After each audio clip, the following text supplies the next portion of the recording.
Alright, we're going to do a little torque testing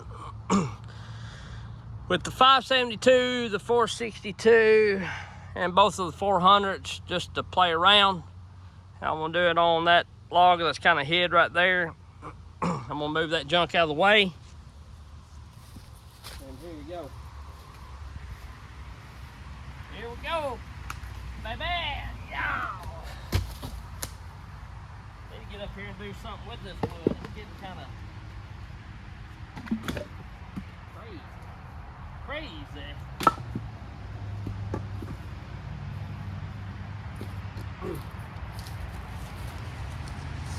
Y'all see it? Oh yeah. I want to do the 400s first with the bar buried because they're already warm. Then I'm gonna warm the other two saws up. And I know y'all probably gonna get tired of seeing these 400s, but I want to do extensive testing with them and show everybody just a normal cutting how they run. Not trying to, you know, cut cookies or whatever. That way we can see how they perform, you know. Which there'll be more of it to come on the channel. I mean, you know. So, it is what it is. 400 rip saw. Been shut off for a little bit. Let's see how it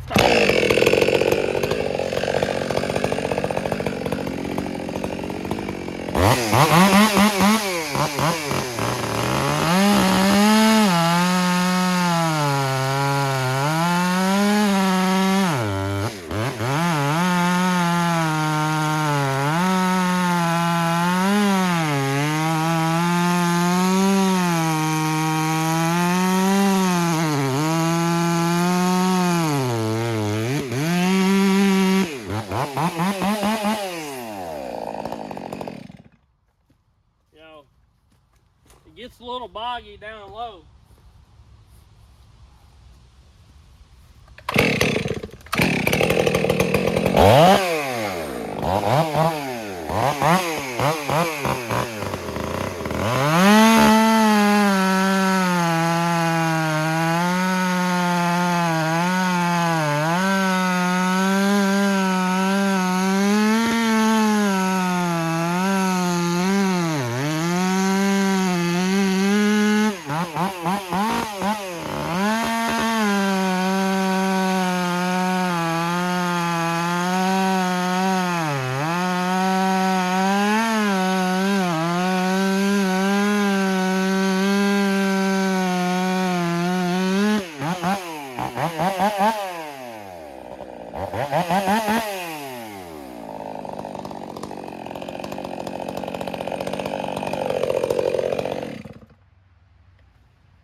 I didn't give it a very hard pull that a minute ago. It starts back excellent. And this rip saw does too. Both of them's really good running saws. All of them sit here. And while I'm running these other two saws for a bit, and then we'll come back and start them and see how it does, you know. I don't know how much gas is in them.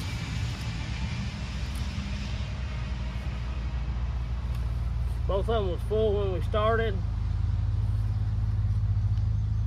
And they both seem to have about the same amount of gas, so. I'm gonna start this 572 up and let it warm up because I did a Hemtronic reset on the 462. It already is somewhat warm, but it hit.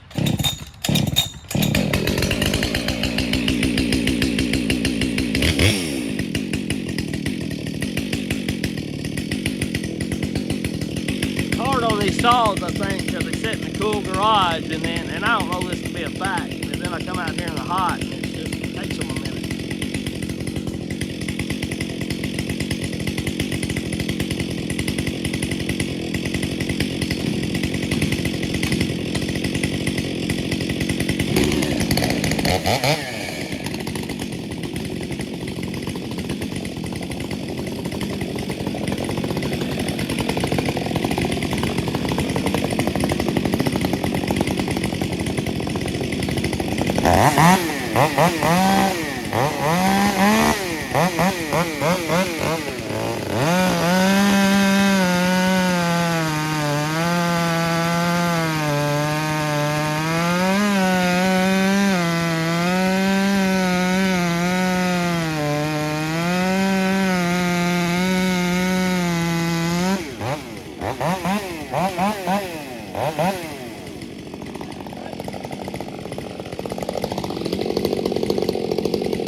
two saws are pretty close. I feel like the 462 and the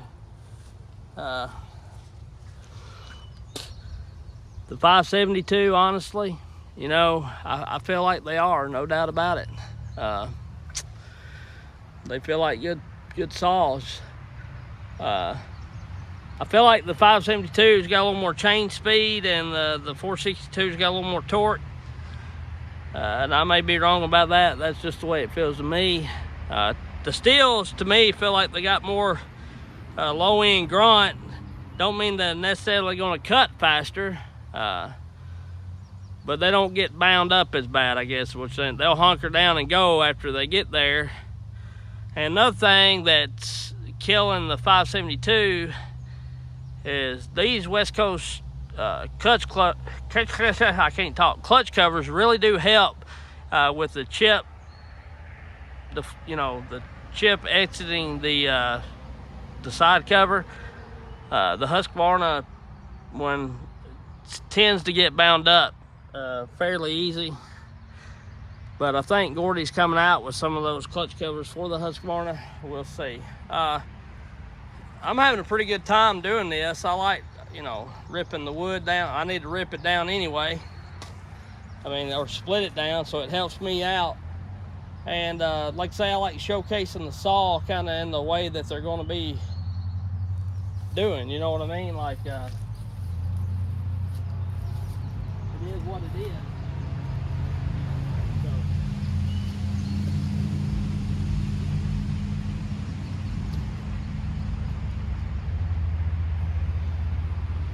It helps out. I like real world testing, you know what I mean? I'm not saying other people don't do that, I'm just saying I like to do it.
Maybe I was wrong.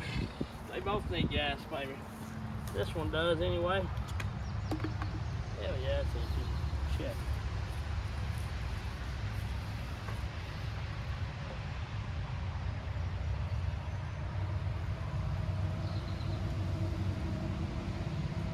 That's not what I wanted. Should have filled them up before I done that.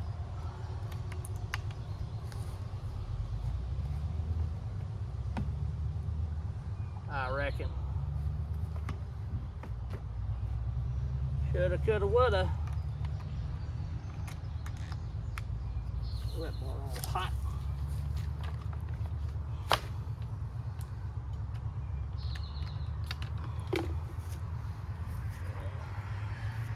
This ripsaw's got a little more gas, but not tons more.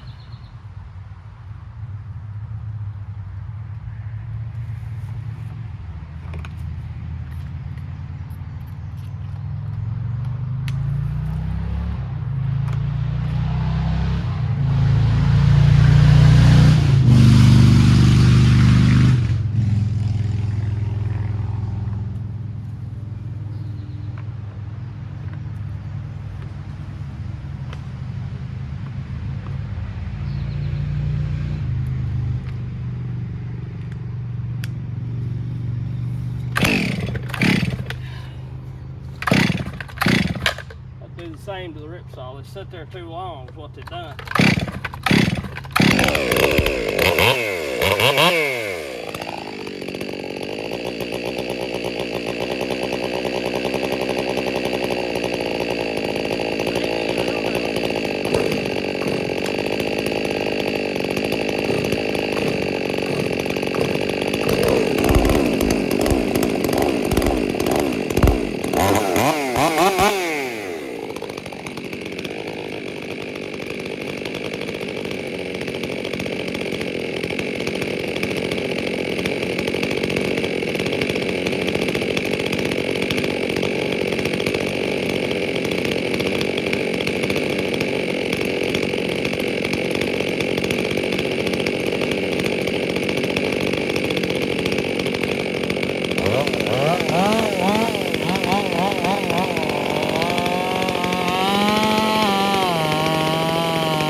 Both start back about the same. Of course, when anything's out of gas, it's hot.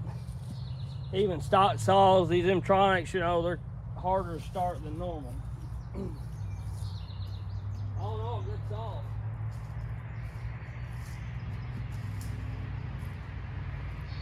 I've got no complaints about none of them.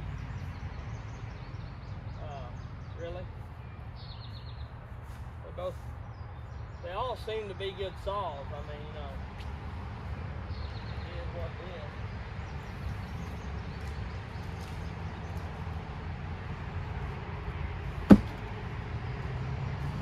Oh God, can't walk. 566.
To the story for me is all these saws run really good, depending on how you run them and if you know how to run them.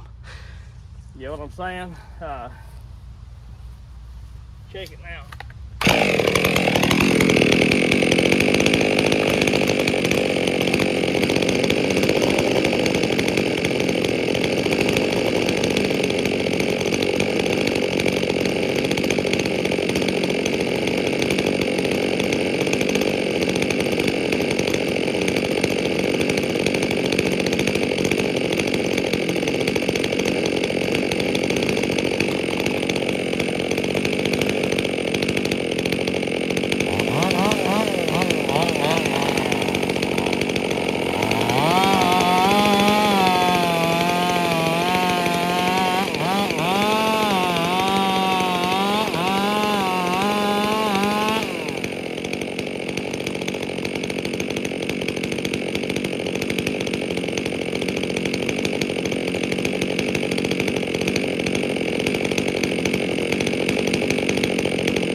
gonna cut today and record anyhow, because I've been up here for a bit and I've recorded just about every bit of it. My deal is, all the saws run fairly good, or really good, you know. Some stouter than others, but I'm not going to give my final thoughts on the whole ripsaw deal until I get my 500i and run it, and we'll see. But as of right now, the ripsaw 400, while stout and pretty impressive, is not as good as the Cajun 400 for sure. But neither one of them's a bad saw. You know, it's not a bad saw, don't get me wrong, but is it worth, you know, I can still get these for about $1,050 at my dealer. Retail price is $1,050, and then of course they knock off tax or 10% or whatever, and then send it to Cajun to be ported, and I'll be a couple $100 less than what ripsaw is asking. So, you know, that is what it is. But if you don't know anybody that ports, or nobody will port for you, you can buy a saw directly for them. Or if you don't have the money for porting, you know, if you can get it financed. So anyway, we'll catch y'all later. That's it for this. And like I say, I ain't trying to get nobody all wound up and shitty or whatever, but just running saw. See y'all later.